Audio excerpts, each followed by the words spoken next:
ప్రజా సమస్యపై స్పందించడానికి అవకాశం ఉంటుందని అడుగుతున్నాం ఫస్ట్ నుంచి మేము. దాని మీదే వీళ్ళు ఇంక స్పందించట్లేదు, స్పందించినా మేము ఇచ్చే అధికారం లేదంటున్నారు కాబట్టి న్యాయస్థానాన్ని అప్రోచ్ అవ్వడం జరిగింది. దాని మీద ఆరోపణ చేసేవాళ్ళు తెలుసుకోవాలి, ఎవరు ప్రభుత్వంలో అక్కడ దొంగతనం జరిగితే పట్టుకున్నారు, పరకామణిలో ఏదైతే వాళ్ళు ఆరోపణ చేస్తున్నారో పట్టుకుంది మా ప్రభుత్వంలో, రికవరీ చేసింది మా ప్రభుత్వంలో, చట్ట ప్రకారం కేసు బుక్ చేశారు, దాని కోర్టు చట్ట ప్రకారం ఏ విధంగా సెటిల్ చేయాలో స్వామివారికి చెందాల్సిన సొమ్మును కూడా చేర్చే కార్యక్రమం జరగడం జరిగింది.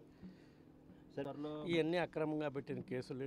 త్వరగా న్యాయస్థానాలకు పోయాం, కొంతమందికి ఆల్రెడీ బెయిల్ వచ్చింది, మిగతా వాళ్ళకు కూడా త్వరలోనే బెయిల్ తప్పకుండా వస్తుందని మేము ఆశిస్తున్నాం.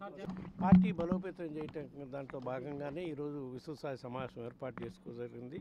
గ్రామ స్థాయి నుంచి పార్టీ క్యాడర్ని పూర్తిగా మోటివేట్ చేసి రాబోయే రోజుల్లో ప్రజా సమస్యపై ఏ విధంగా స్పందించాలి, ఏ విధంగా పార్టీని బలోపేతానికి అందరూ కలిసికట్టుగా గ్రామ స్థాయి వరకు, నియోజకవర్గ స్థాయి నుంచి గ్రామ స్థాయి వరకు కలిసి పనిచేయాలనే దానిపై పార్టీ అధ్యక్షుడు జగన్మోహన్ రెడ్డి గారు దిశా నిర్దేశం చేయడం కోసం ఈరోజు విశ్వస్థాయి సమావేశం ఏర్పాటు చేయడం జరిగింది.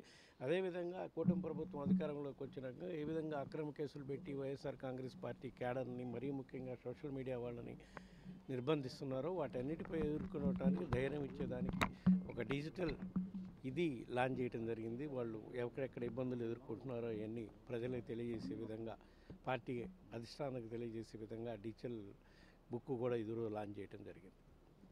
ఎక్కడ ఎందుకు వినపడతాయి, వాళ్ళకి సంబంధం ఏముంది? ఏదో వాళ్ళ పచ్చ మీడియాలో వాళ్ళు బుద్ధి పెట్టినట్టు వాళ్ళు రాస్తూ ఉన్నారు. లిక్కర్ స్కామ్లో ఎవరెవరు ఉన్నారు అనేది అసలు లిక్కర్ స్కామే జరగలేదు, అది వీళ్ళు కల్పించింది స్కామే.